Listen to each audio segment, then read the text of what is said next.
Oke, baik. Kita akan mulai bersama ya malam hari ini. Terima kasih, buat Ibu Sinta Barasa yang sudah memberikan kesempatan kepada saya untuk sharing pada malam hari ini dan sangat luar biasa, kesempatan yang diberikan untuk kita bisa saling belajar, untuk kita bisa saling membangun karena saya sendiri juga masih perlu banyak belajar ya, terlebih Bu Sinta sudah luar biasa, bergerak di anak-anak berkebutuhan khusus, juga terhadap parenting dan lain sebagainya.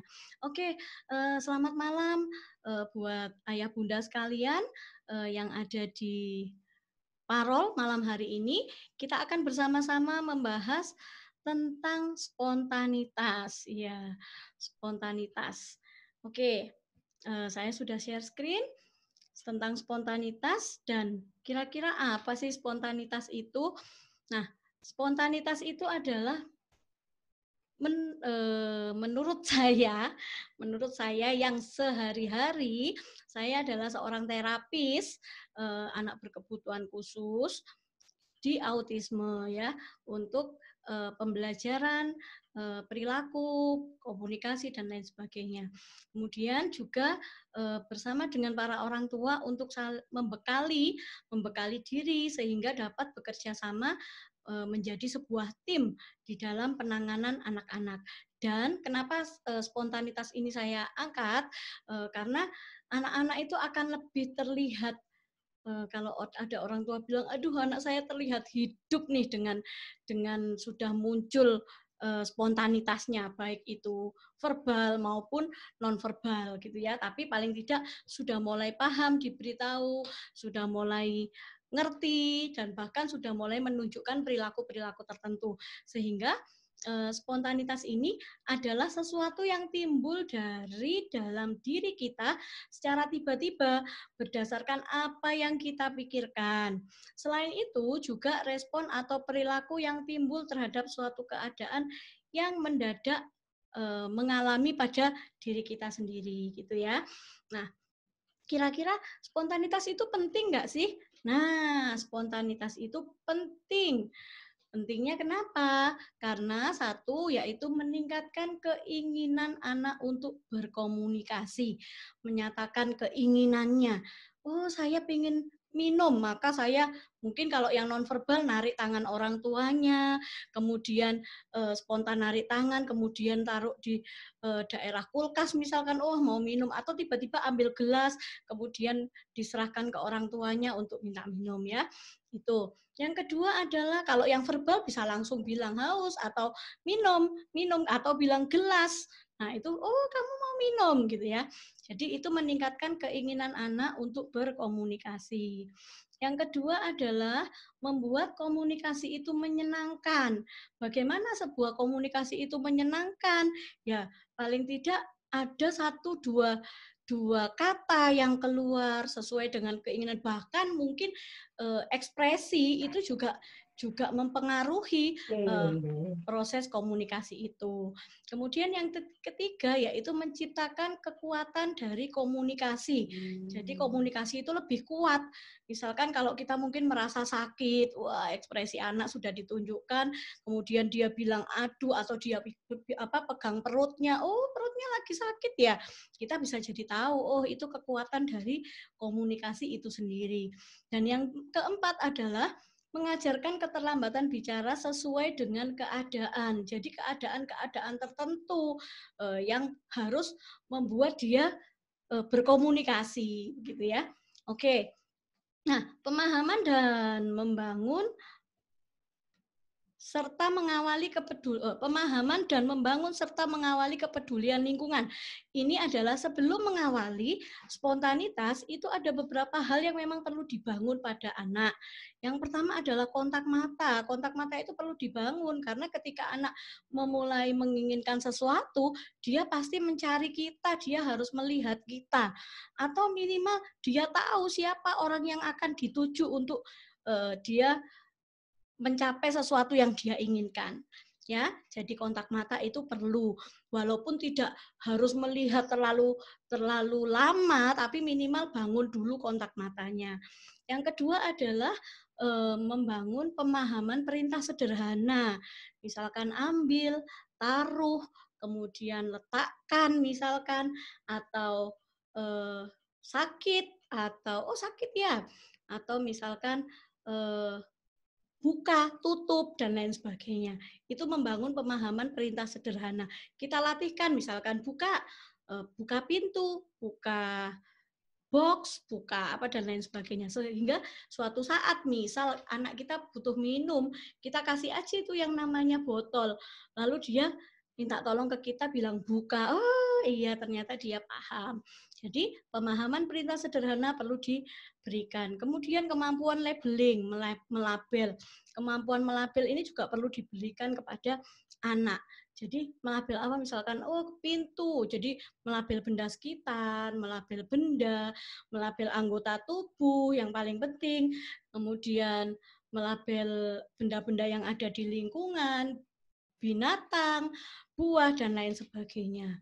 Kemudian melabel rasa gitu ya, enak, itu kan juga spontan nih. Tapi dia harus tahu rasa enak itu yang seperti apa, yang bagaimana, begitu ya. Nah, kemudian yang keempat adalah apa sih yang perlu dibangun? Yang perlu dibangun juga adalah kemampuan bergerak. Bergerak itu misalkan kalau anak-anak yang nonverbal, itu kemampuan bergerak juga perlu dibangun. Dibangunnya bagaimana? Misalkan tiba-tiba anak kita lemparin bola tuh, dia harus menghindar. Nah, ini dia harus spontan bergerak untuk menghindar. Atau tiba-tiba misalkan ada orang bilang, permisi, dia harus ngomong silahkan, tapi kemampuan badannya juga harus digerakkan untuk menghindar dari orang yang akan mau lewat atau memberi tempat atau kesempatan orang yang mau lewat. Nah, itu perlu dibangun. Kemudian yang terakhir adalah kemampuan peduli terhadap lingkungan sekitar. Ya, jadi peduli terhadap lingkungan sekitar. Wah, kotor. Itu loh ada sampah yang berserakan. Dia tahu halamannya kotor, atau misalkan tiba-tiba bajunya kena air, wah basah. Nah itu dia tahu, peduli akan apa yang dia pakai, peduli apa yang dia lihat, peduli apa yang dia rasa, dan lain sebagainya. Nah, hal-hal ini perlu dibangun kepada anak-anak kita, perlu dilatihkan, perlu diajarkan kepada anak-anak kita. Oke, selain via Zoom, saya juga ada nih sharing di Facebook. Jadi mungkin bisa sambil melihat kalau misalkan Zoom-nya lagi bermasalah di jaringan, boleh juga lihat di Facebook, siaran langsung di Facebook saya. Oke. Nah, kemudian siapa sih yang perlu dalam spontanitas ini? Yang perlu adalah semua orang membutuhkan spontan. Semua anak butuh spontan. Tapi bagaimana dengan anak-anak kebutuhan khusus? Yang mereka mengalami hambatan, yang mereka mengalami permasalahan di bidang berbicara, berkomunikasi, ya kita latihkan. Nah, di sini setiap anak berbeda-beda dan tergantung pemahaman anak-anak sejauh pencapaian pemahaman tersebut. Jadi, kira-kira kita mau capai di titik yang mana? Kita mau pahamkan di bahasa yang mana? Itu perlu kita berikan. Jadi semua anak, semua orang butuh spontanitas. Kenapa kalau enggak spontan ya nanti takutnya ya ada beberapa anak yang tiba-tiba tantrum, tiba-tiba menangis karena mereka kita nggak memahami apa yang mereka inginkan dan mereka kesulitan untuk menyampaikan apa yang harus mereka sampaikan atas keinginannya. Sehingga kenapa spontanitas ini sangat diperlukan. Dan untuk semua orang sebatas seminimal apapun kita harus berikan spontanitas ini kepada anak-anak. Baik itu berkomunikasi secara verbal maupun nonverbal gitu ya. Oke. Berikutnya adalah maaf.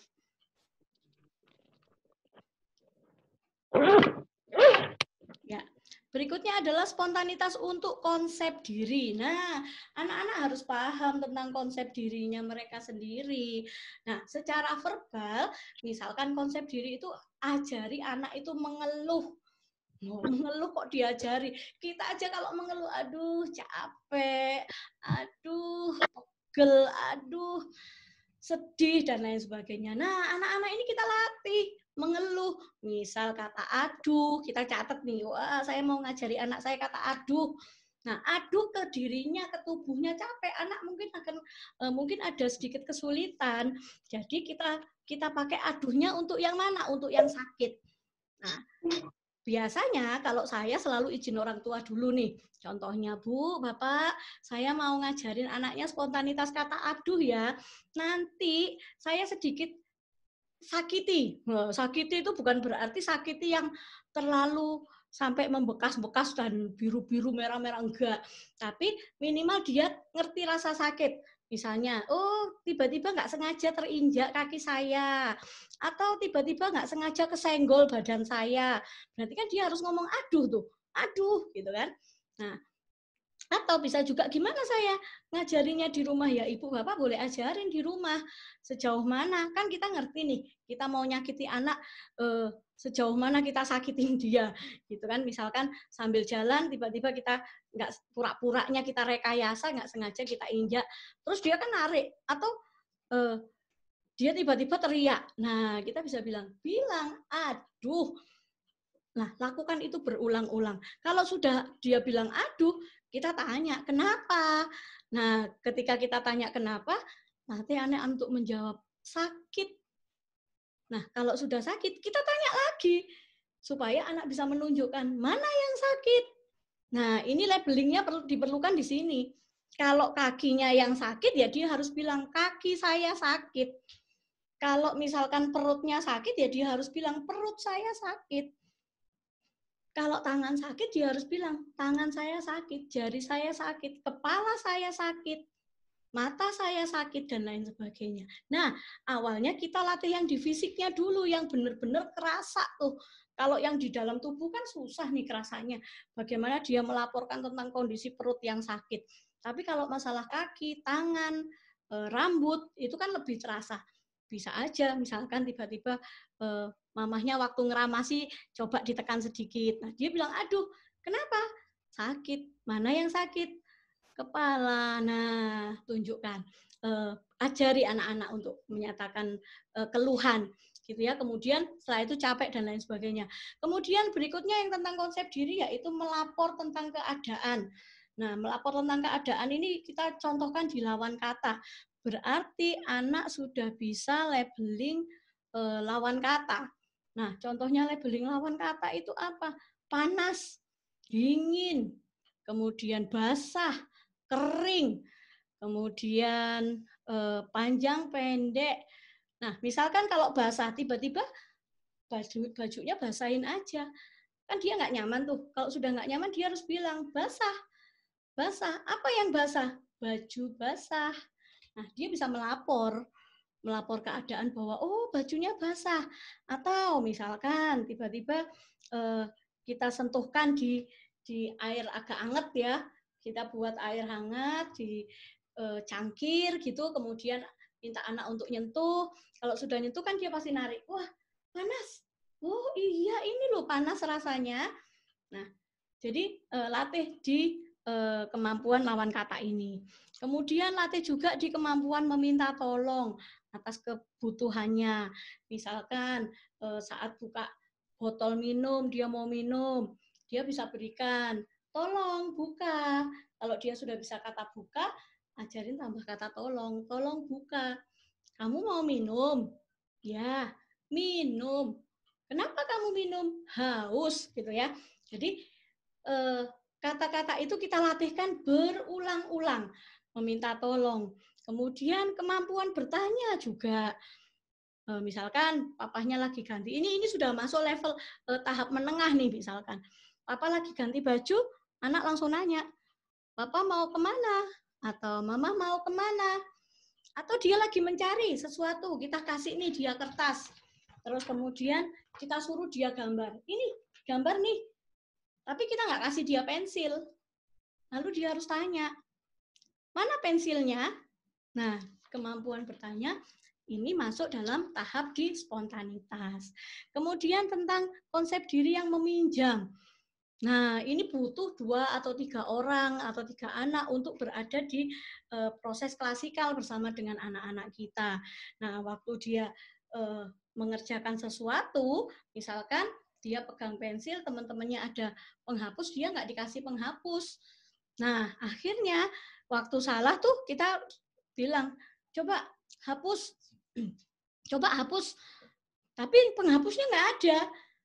So, dia harus apa? Dia harus pinjam. Boleh nggak pinjam penghapus? Atau pinjam penghapus? Oh, mau pinjam penghapus. Ini. Nah, itu kebutuhan konsep diri yang di verbal ya. Bagaimana dengan yang di nonverbal?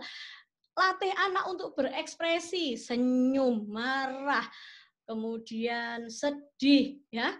Latih anak untuk diekspresinya. Jadi ketika anak berekspresi senang, kita lagi senang dia. Walaupun itu belum terkomunikasikan secara verbal. Kita tahu ketika anak senyum pasti dia lagi senang.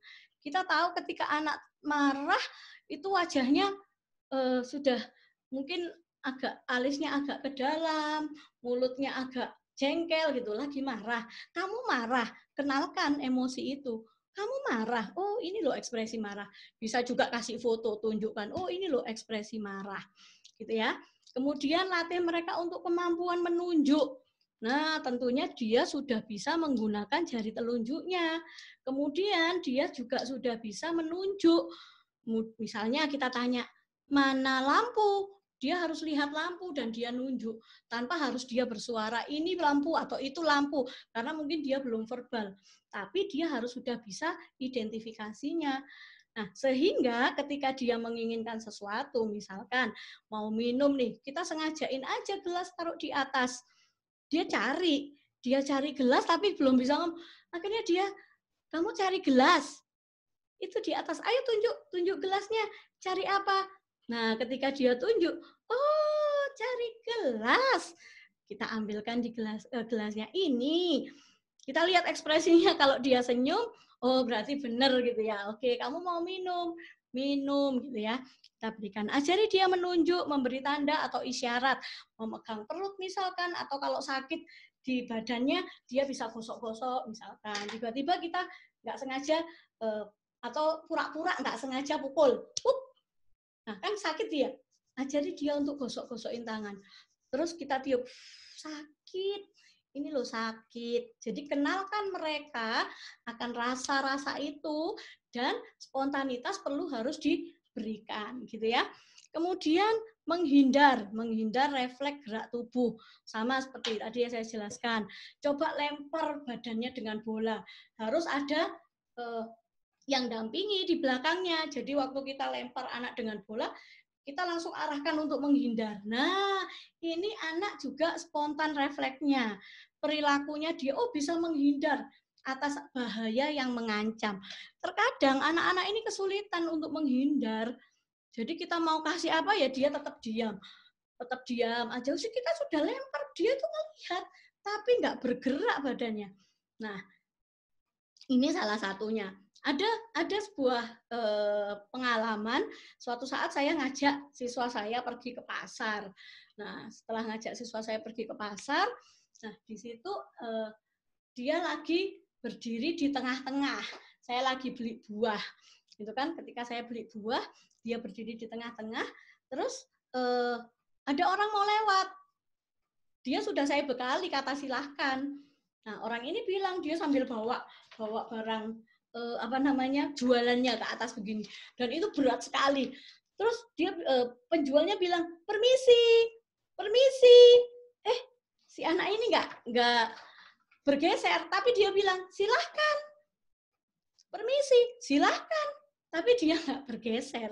Jadi gimana sih, saya kan sudah bisa bilang permisi, kemudian saya kok rame, saya toleh ke belakang, oh ternyata ibu ini mau lewat bilang permisi, tapi anaknya benar, dia bilang silahkan, tapi nggak menggeserkan badannya. Akhirnya saya tarik, ini loh, oke, silahkan sambil kamu bergeser. Nah, berarti saya catat nih masalah. Akhirnya saya latih berulang kali. Jadi permisi itu nggak hanya saat ketuk pintu, bilang permisi, atau mau bertamu, bilang permisi, tidak. Tapi juga bisa merespon atas sebuah keadaan dari apa yang ditimbulkan dari orang lain. Oke, berikutnya adalah spontanitas tentang etika, tata krama, tadi yang saya bilang permisi. Kemudian maaf, ajari mereka kata maaf.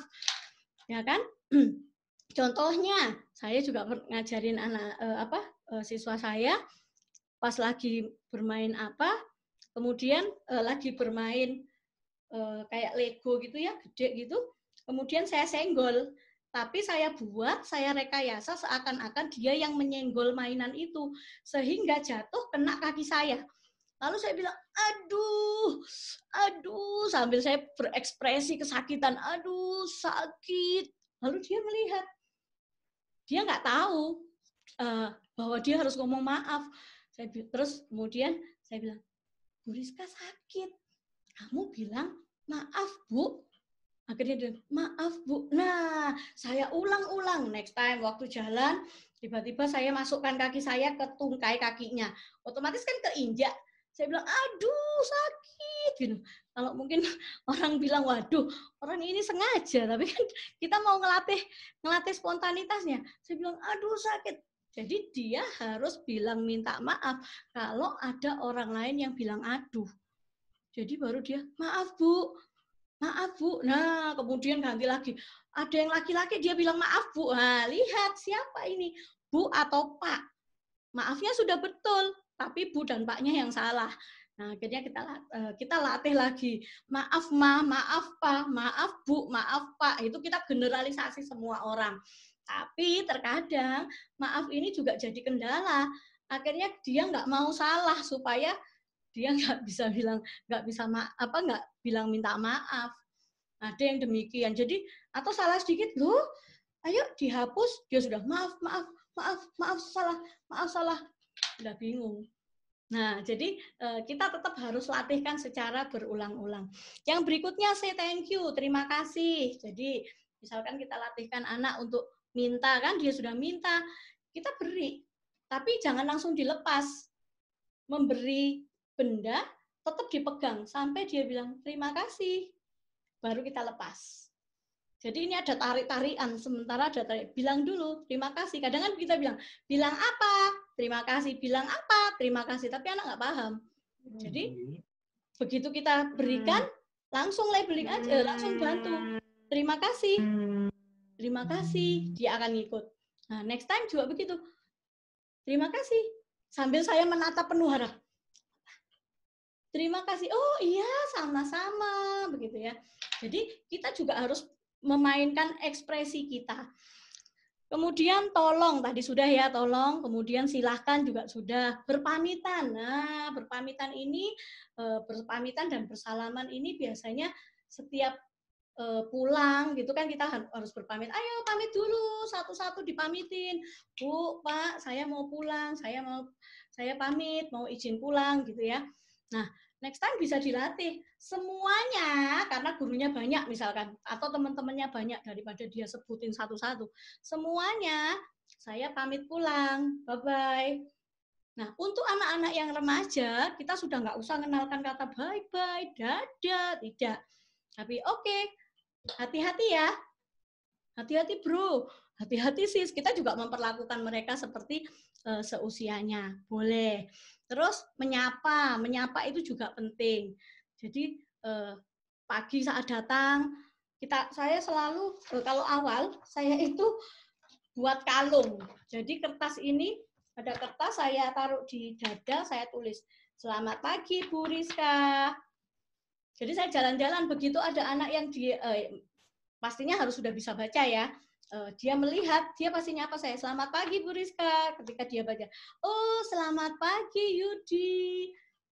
Jadi saya tinggal membalasnya. Next time ini sudah lepas, anak sudah spontan.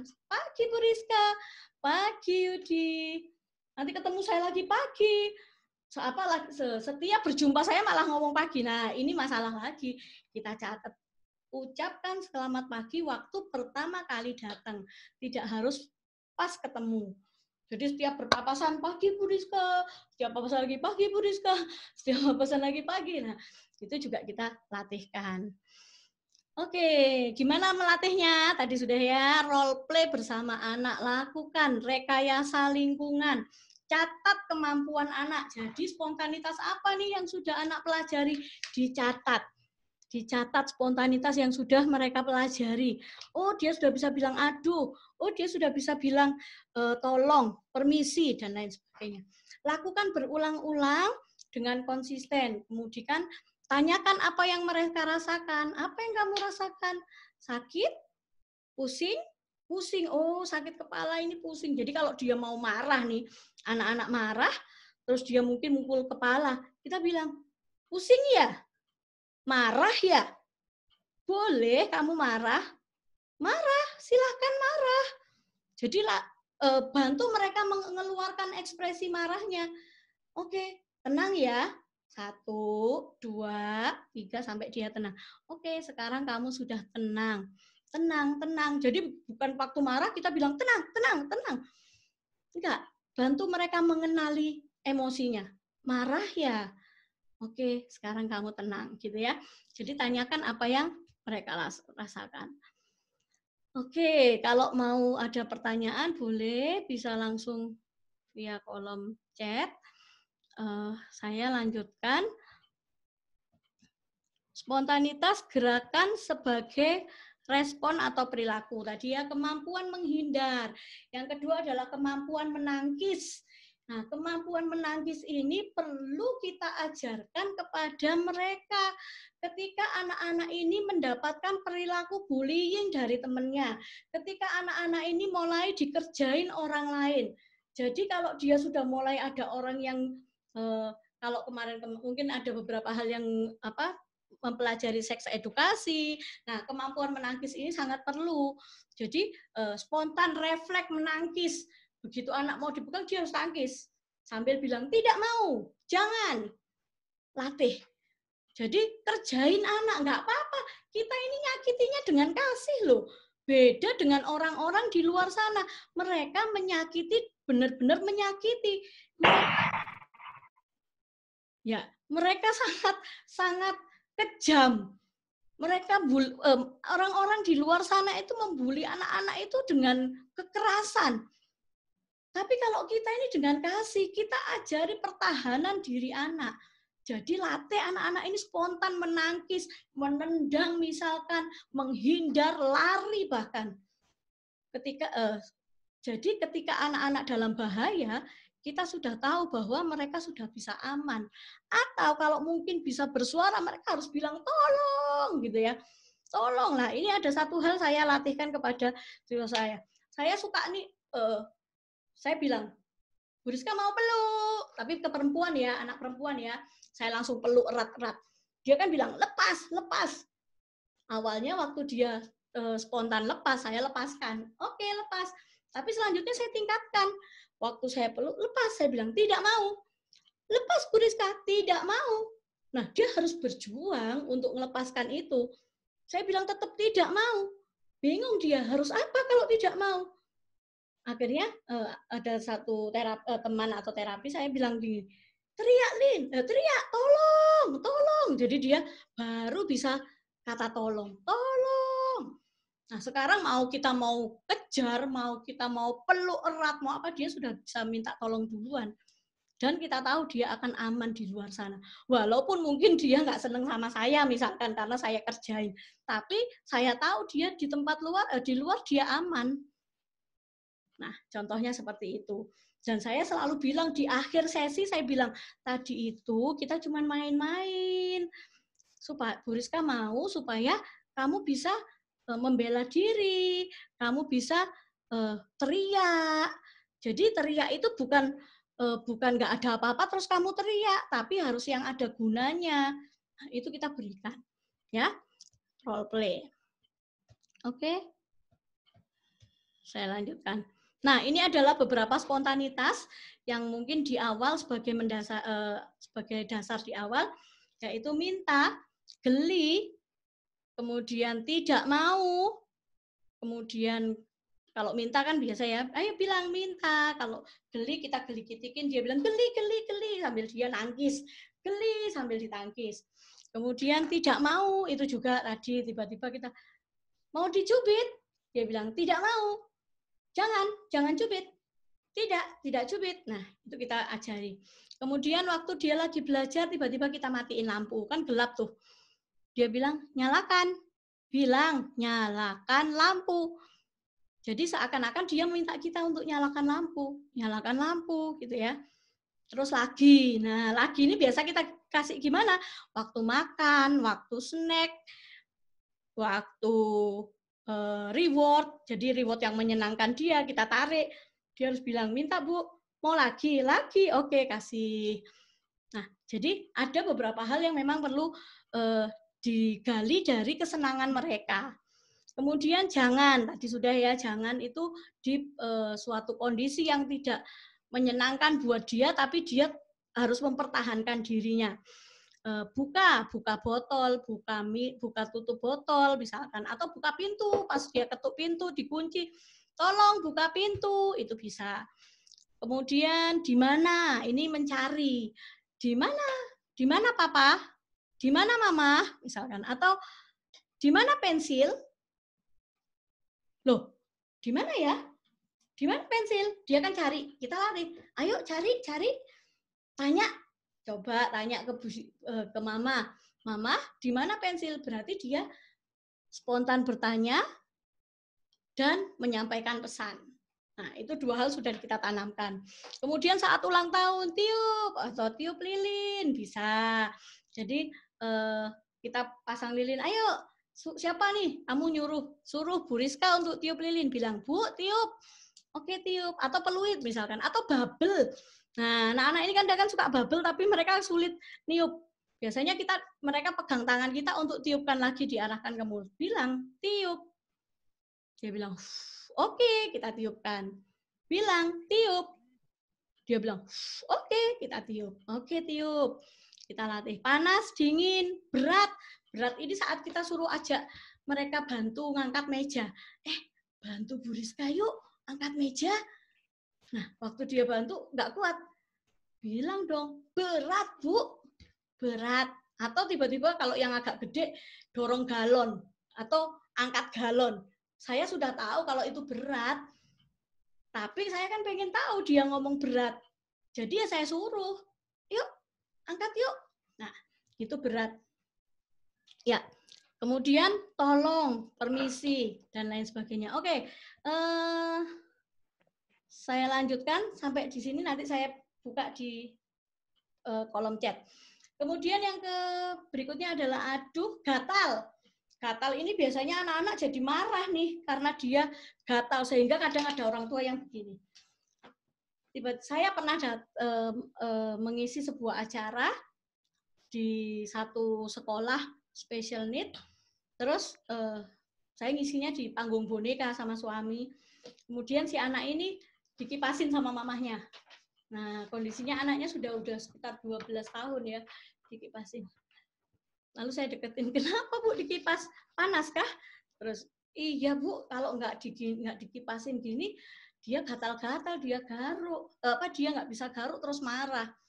Nah, kenapa nggak diajarin ngomong? Mama gatal, tolong garuk. Mana yang gatal? Punggung atau pantat. Berarti dia harus bisa labeling anggota tubuh, harus bisa bilang ngomong gatal, apa yang dia rasa, dan minta tolong untuk orang lain menggarukkan. Itu di syaratnya. Nah, selanjutnya takut. Nah, takut biasanya anak-anak ini ada beberapa anak yang takut binatang. Ada semut. Kenapa? Takut. Ajari mereka untuk melabel apa yang mereka rasakan, gitu ya. Nah, kalau di sekolah izin ke toilet, izin buang air kecil, izin buang air besar. Permisi Bu, bolehkah saya izin, gitu ya. Oke, saya masuk ke kolom chat dulu sebelum ke 20. Saya kok enggak bisa ya? Oh, belum bisa. Oke, bentar. Nah, saya lanjutkan dulu ya. tidak mau, seram, seram. Ini kalau nonton bioskop, nonton film, kemudian dia kaget gini, kenapa? Seram. Kalau seram berarti kamu harus ngomong teriak, boleh, atau bilang seram, boleh, atau refleks menggerakkan tangan nutup di wajahnya. Ih, seram. Tuh. Kemudian ulangi, ulangi Bu, ulangi Pak. Jadi kita kasih perintah yang nggak jelas kepada anak, supaya anak bisa bilang, ulangi Bu, ulangi Pak, misalkan. Itu kita kasih perintah, gitu ya. Perintahnya jangan diperjelas, supaya ada gambaran anak bisa ngomong ulangi. Bahasa berat tadi sudah, silau. Nah, kasih dia cahaya. Kemudian dia kan pasti tutup mata. Bilang silau. Jadi kita jangan memfasilitasi anak gitu ya, istilahnya kalau silau terus kita tutupkan matanya. Enggak, biar dia tahu, dia bisa refleks tutup matanya sendiri, atau mengedipkan matanya, atau dia bisa ngomong bahwa itu nggak nyaman atau silau. Itu yang paling penting, bukan kita yang nutupi mata mereka, bukan kita yang menghindarkan mereka. Kecuali di jalan raya, waktu nyebrang jalan. Kalau dia nggak ngerti ada mobil ya kita harus tarik. Kalau enggak ya mereka akan ketabrak gitu ya. Nah, oke, terus berisik. Nah, kalau dia nutup telinga atau saat lagi banyak orang atau banyak musik yang nggak nyaman, dia nutup telinga, kita labeling aja, berisik ya, berisik, suaranya berisik, kita labelkan ya. Terus kotor, kemudian kenapa Bu, kenapa Pak, atau ada yang bisa bantu, ini ada yang bisa saya bantu, ini waktu saya ngangkat, aduh berat, aduh gitu kan. Terus dia harus tanya, kenapa Bu, ini loh berat, tolong, tolong. Nah, dia harus ngomong, ada yang bisa saya bantu? Itu kita latihkan. Berarti dia harus sudah bisa 5 kata. Kalimatnya dalam 5 kata gitu ya. Haus dan lapar. Oke. Saya kecat dulu.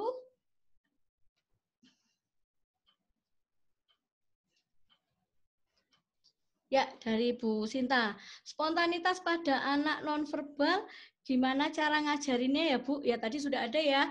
Jadi nonverbalnya kita punya tujuan. Tujuannya apa dulu? Anak menghindar dari lemparan tadi, atau misalkan kita sengaja kayak misalkan panas. Kita pegangkan kan dia narik. Kita bilang aja panas. Ya, ini panas. Minimal untuk anak nonverbal yang pertama adalah gerak refleks dulu yang utama. Jadi dia harus belajar menggeserkan badan, menghindar, atau kemudian kayak tadi silau dia harus bisa nutup matanya, terus kita kenalkan. Terus selanjutnya sistem terapi tetap berjalan jika anak bisa baca, kita kenalkan kata dan kalimat lewat bacaan. Jadi ada murid saya ini nonverbal. Dia usia 4 tahun masuk, 8 tahun dia bisa baca. Jadi bacanya nggak langsung saya, wah nonverbal kok bisa baca, enggak.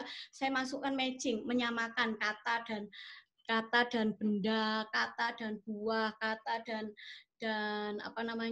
binatang dan lain sebagainya. Sekarang dia sudah pegangannya handphone. Jadi kalau dia mau spontannya, dia mau ke spontan, dia bisa ngetik.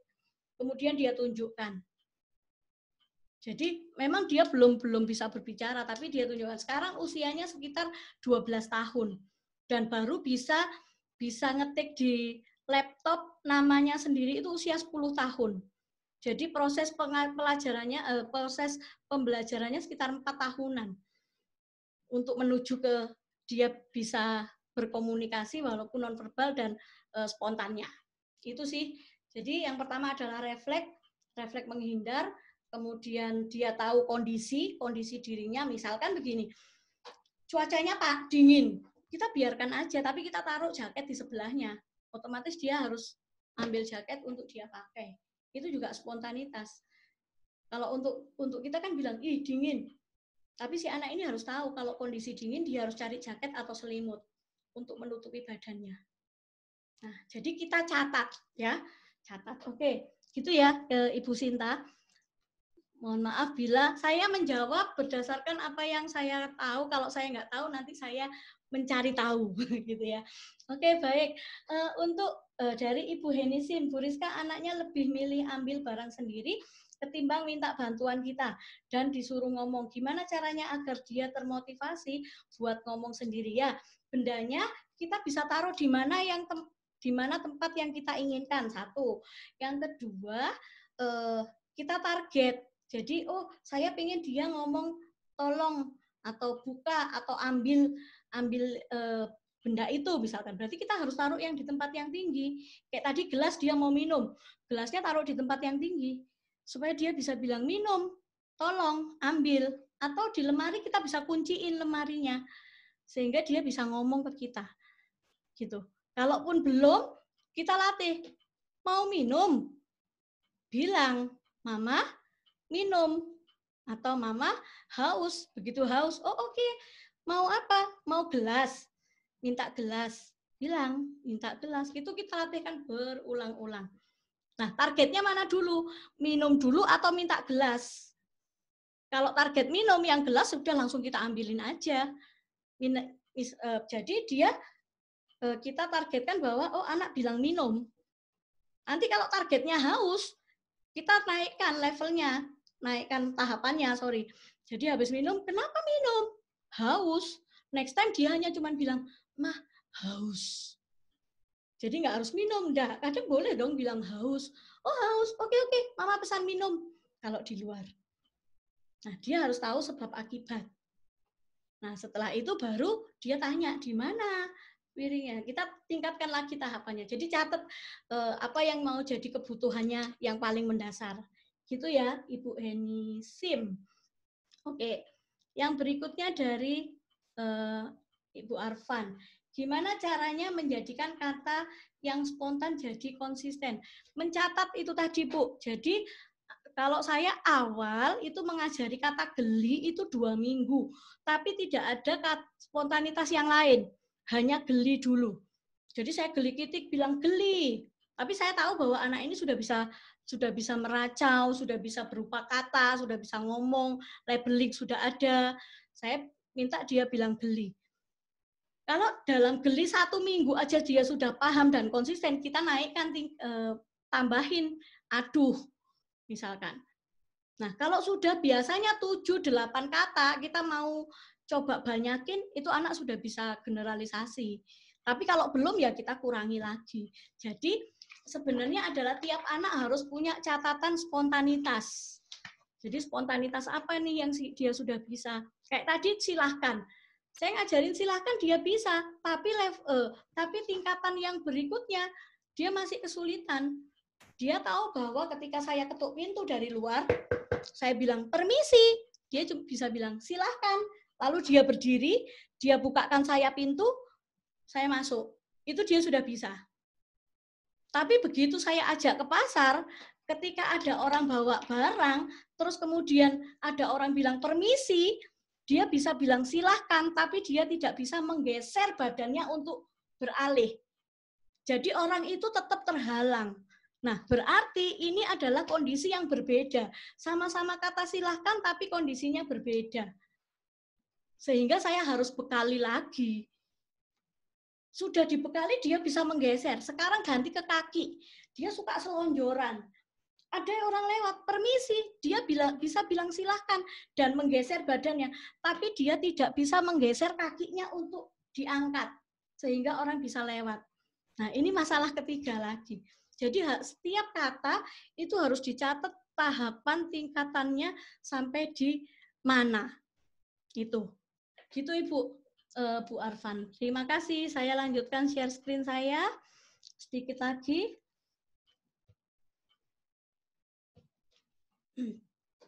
Oke. Nah, ekspresi. Ekspresi dan intonasi mendukung spontanitas. Nah, di sini anak harus tahu, anak harus memahami ekspresi orang lain untuk spontanitas di kemampuan bertanya. Jadi misalkan saya bilang, aduh, saya kan berekspresi nih. Saya berekspresi berarti dia harus tahu ekspresi saya. Sehingga dia tanya, kenapa Bu? Atau ada yang bisa saya bantu? Iya nih berat. Atau misalkan, aduh kaki saya sakit. maaf Bu, maaf terinjak ya. Nah, dia harus mempelajari ekspresi saya. Itu yang pertama. Yang kedua, anak juga harus bisa berekspresi. Latih ekspresinya di cermin. Senyum, marah, jengkel, dan lain sebagainya. Sedih, menangis, senang. Latih dia. Jadi ketika dia dapat hadiah, dia bisa bilang, terima kasih, dengan ekspresi senang. Bukan sekedar dia terima hadiah, terima kasih. Ekspresinya datar, nggak dapat. Jadi tetap latih ekspresi untuk mendukung spontanitas. Yang berikutnya intonasi. Ajari anak-anak berintonasi. Wow, bagus sekali ya. Wah, kamu hebat. Oh, mobilnya jatuh. Hai, ada orang di sana. Sapa yuk. Halo Ibu. Aduh, nggak enak banget ya. Ih, panas. Nah, itu ekspresi dan intonasi itu mendukung di area spontanitas. Begitu. Oke, terima kasih untuk share materi malam hari ini. Ya, Bu Sinta, terima kasih. Begitu sekiranya Bu Sinta. Mungkin saya bisa memberi kesempatan untuk yang bertanya atau bagaimana Ibu Sinta Barasa?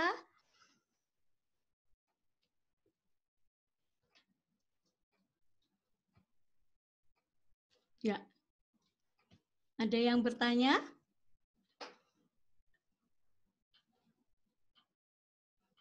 Boleh bisa di-unmute atau langsung atau via chat. Malam Bu Sinta, boleh bertanya Bu? Boleh Bu. Ya Bu Rizka. Iya Ibu. Ibu Yiyin ya? Ibu Indah, Ibu pakai akun suami Ibu nih. Oh, iya. Ya, belum kelihatan. Ibu Indah. Jadi gini Bu, kan anak saya kan itu ada masalah untuk emosi. Dia kan masih verbal ya Bu ya? Umur 6 tahun non-verbal. Terus dia dia untuk rasa sakit itu dia kadang masih kayak kebal gitu loh Bu. 6 tahun Jadi kebal. Non-verbal. Terus dia kan kebiasaannya itu Bu, kalau cemas, kalau gelisah, kalau lagi diajarin atau ditanya, itu dia langsung gigit tangan gitu, langsung gigit tangan. Nah, itu buat Ibu ada saran nggak ya Bu, buat ngajarin bagaimana biar dia nggak jadikan itu sebagai pelampiasan dan mengetahui kalau gigit tangan tuh sakit sebenarnya gitu. Nah, Ibu catat dulu. Iya. Oke, sorry. Ya, itu aja Bu. Iya, makasih banyak Bu. Ya. Makasih sebelumnya Bu. Baik, terima kasih Ibu. Nah, saat gelisah Ibu catat dulu peristiwa apa yang membuat dia gelisah. Nah, kalau boleh tahu, jadi peristiwa yang membuat dia gelisah itu apa? Biasanya sih misalnya masuk di tempat baru, terus dia ada suasana yang baru yang dia rasa agak asing buat dia langsung otomatis gigit tangan gitu. Seperti kita mungkin kayak kalau pernah lihat mungkin yang kayak di film-film orang gigit jari gitu ya, gitu, gigit jari.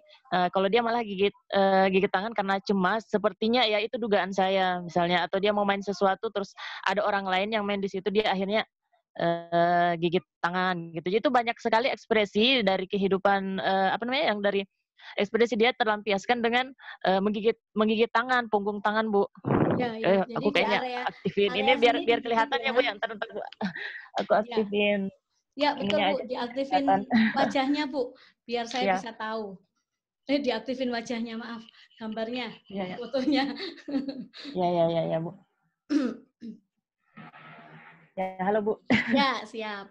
Ya, jadi gini Bu, dia kalau misalnya dalam kondisi cemas, gelisah, atau dimarahin, ditegur, bahkan sekedar kadang orang asing nyapa, halo Arai, apa kabar? Dia langsung, mungkin karena orang baru ya, dia dengar, jadi langsung gini. Ini Bu, dan sepertinya mungkin karena terlalu sering ya Bu ya, jadinya dia kayaknya rasa sakit itu udah nggak ada, dan tangannya udah Sudah agak kapalan gitu ya. bagian punggungnya. Terus dia kadang-kadang kalau bukan gigit jari, gigit punggung, bukan gigit tangan, dia tepuk kepala kayak gini. Ini agak tingkatannya lebih tinggi sih. Misalnya kalau lagi dimarahin, ini biasanya. Kalau yang masih kayak cemas atau apa, dia gini, gigit punggung tangan gitu. Ya. Seperti itu, Bu. Ya, baik. Berarti Are ya namanya ya, Bu ya? Iya, Bu. Ya, jadi Are ini punya masalah di adaptasi, Bu. Nah, setiap lingkungan baru dia ada gelisah, ada cemas, dan lain sebagainya. Nah, sebelum kita bawa ke tempat yang baru, kita kenalkan aja dulu. Jadi kita mengurangi kecemasannya dulu.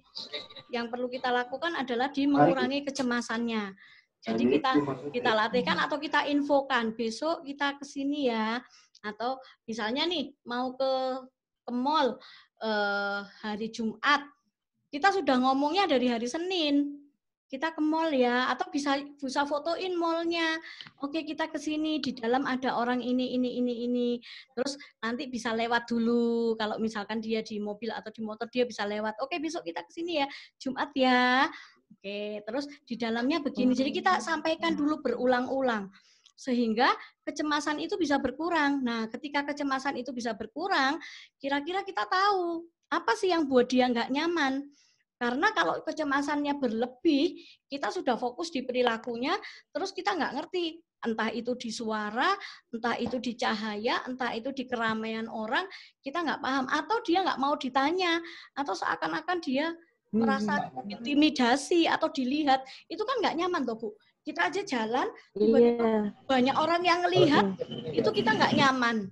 Nah, mereka bisanya apa ya? Bisanya marah. Marahnya bisanya gigit jari, bisa ini. Karena ketika dia menggigit jari, ketika dia mukul kepala, orang tua langsung bertindak kan. Oke, kita ini, atau disingkirkan dari, atau pulang, atau apa, dan lain-lainnya. Gitu. Jadi dikurangi. Jadi Bu, menyambung penjelasan Ibu ya, dia kan biasanya lebih ke suara sih Bu. Misal ada orang baru kan biasanya kan keluarga atau apa gitu datang terus tiba-tiba nanya, Ari ngapain? Gitu. Sebenarnya kan tujuannya buat nyapa ya Bu ya, tapi dia mungkin merasa seperti diinterogasi gitu. Jadinya langsung kayak gigit punggung tangan. Itu buat adaptasiinnya gimana ya Bu ya? Nah, adaptasi yang dijelasin ke orangnya atau ke anaknya ya. Akhirnya kan selama ini biasanya aku jadinya larang keluarga, jangan ditanya dulu, dia nggak suka gitu. Tapi sepertinya salah ya Bu ya. Nah, boleh sih Bu, begini, bukan dilarang, tapi misalkan Ibu buat rekaman boleh. Ari lagi ngapain? Dengan banyak suara boleh. Misalnya suara tetangga direkam, suara saudara direkam, terus diperdengarkan ke anak, terus dia mau jawab apa. Nah, kalau misalnya saudara saya mau datang ke situ tuh, ayo rekam dulu deh suaramu misalkan. Itu bisa juga diadaptasi suara. Kalau misalkan ada orangnya, ya bisa via foto atau video call. Jadi anak melihat dulu lagi ngapain. Nah, itu kita lihat perilaku apa nih yang muncul. Nah, kalau misalkan dalam video call aja dia sudah menggigit ini ya, kita turunkan lagi. Kita pakai rekaman. Terus kemudian tingkatkan lagi pakai video call sampai dia siap untuk ketemu orang. Nah, itu. Jadi kita tahu cari dulu penyebabnya apa, gelisahnya, kemudian gigit tangannya. Kita mau larang tapi dia masih dapat masalah itu ya kan nggak bisa Bu. Jadi kita kurangi dulu apa yang menjadi masalah di adaptasinya. Gitu. Berarti intinya cari penyebabnya dulu, terus kurangi supaya dia adaptasi dulu ya Bu ya. Iya betul. Iya Bu. Ya, makasih banyak Bu atas sarannya terima Bu. Kasih, makasih Bu. Sama-sama. Oke. Mungkin ada lagi yang akan bertanya. Waktu saya hanya 1 jam, jadi ada sekitar 2 menit lagi. Boleh misalkan atau mau bertanya langsung silahkan. Di call di Facebook ada yang dari Ibu Niken Murwani Yudiarti. Maaf Ibu baru gabung, berarti kita juga harus memberikan contoh ekspresi ya. Ya betul, jadi ekspresi itu tadi ya mendukung spontanitas itu, komunikasi dalam spontanitas itu. Jadi kita juga harus belajar ekspresi di cermin. Oke, silahkan satu pertanyaan kembali.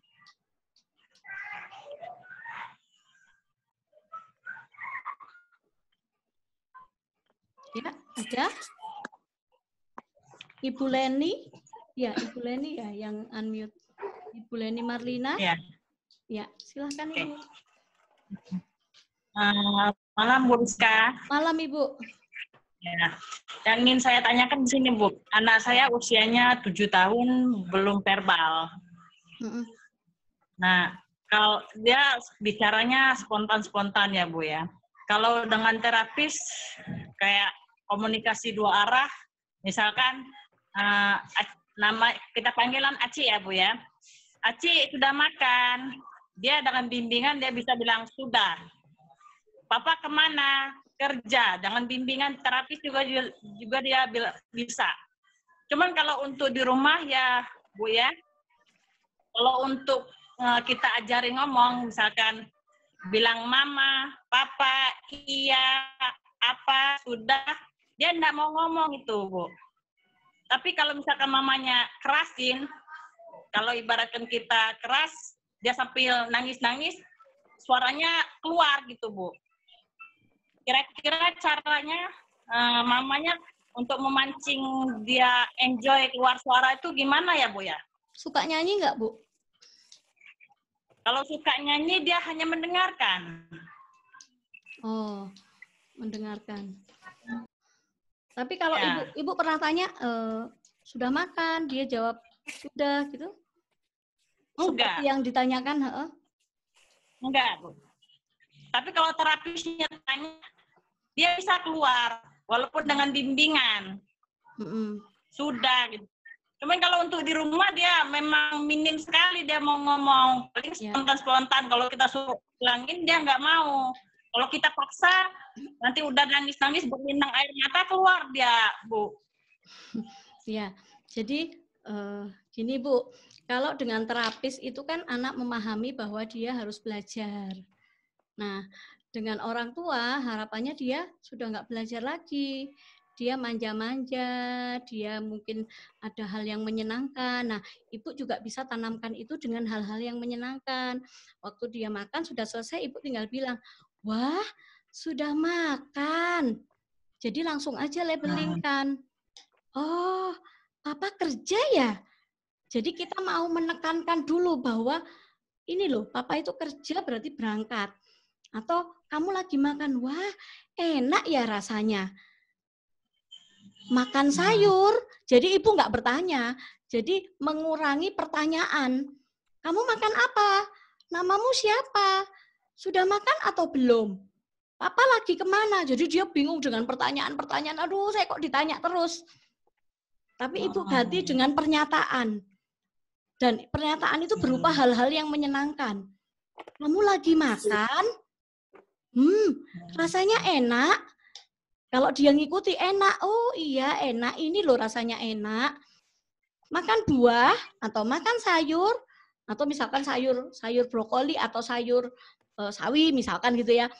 Wah, Aci makan sayur sawi, warnanya hijau, enak loh. Bilang, enak mama.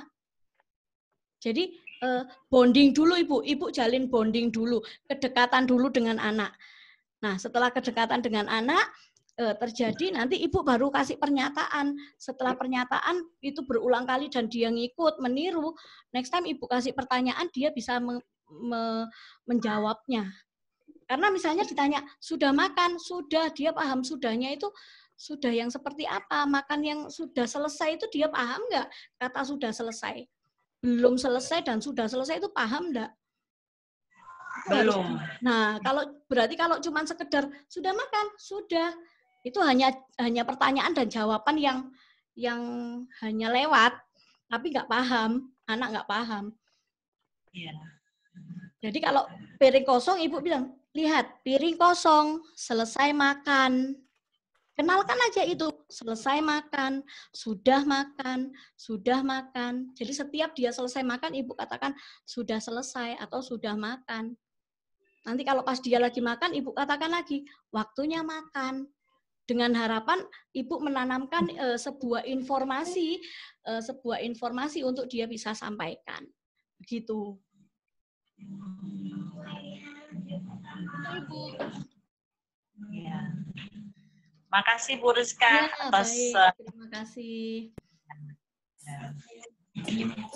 Ya, baik. Saya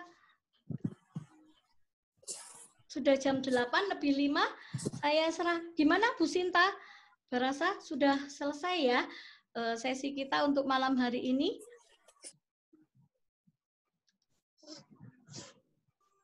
Terima kasih Bu Rizka. Iya, sudah 1 jam penuh. Iya, sudah. Terima kasih waktunya ya.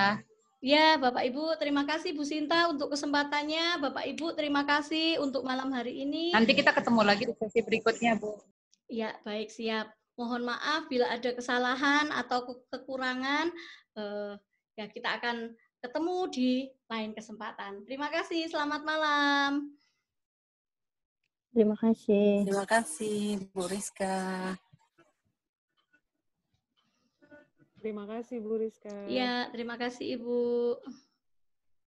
Bagus banget topiknya. Terima kasih Bu Rizka. Terima kasih Bu Rosita. Terima kasih Bu Rizka, Bu Sinta. Iya Bu Rizka, bye. Ya, terima kasih Ibu.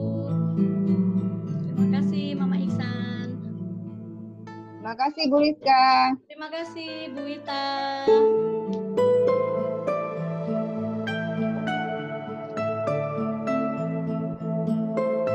Terima kasih Bu Rizka. Terima kasih Ibu. Selamat malam. Telat bergabung saya malam ini. Ya, nggak apa-apa Ibu. Next time bisa ini. Iya, next time saya kembali. pantau. Dari mana? Tadi Dari ya, mana tuh? Ini Ibu dari Poin ya?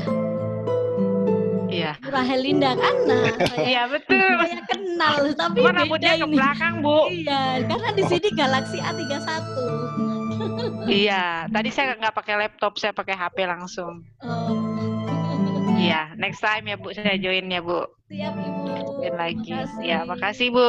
Makasih semuanya. Selamat malam. Selamat Terima malam. kasih Bu Rahel. Sama-sama Kayut. Thanks infonya. Ya, mendadak karena mendadak. Kayaknya Bu Rosita Iya, harus- tadi saya ikut ibadah online juga, jadi agak telat buka WA. Iya, oke. Siap. Ya, Terima kasih. ya, next time lagi semoga bisa bergabung ya. Ya, terima kasih Bu. Selamat malam. Iya, sama-sama. Izin live. Silakan, Ibu. Ya.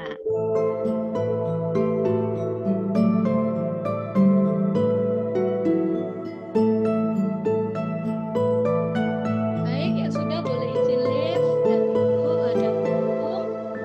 Saya akan mencoba.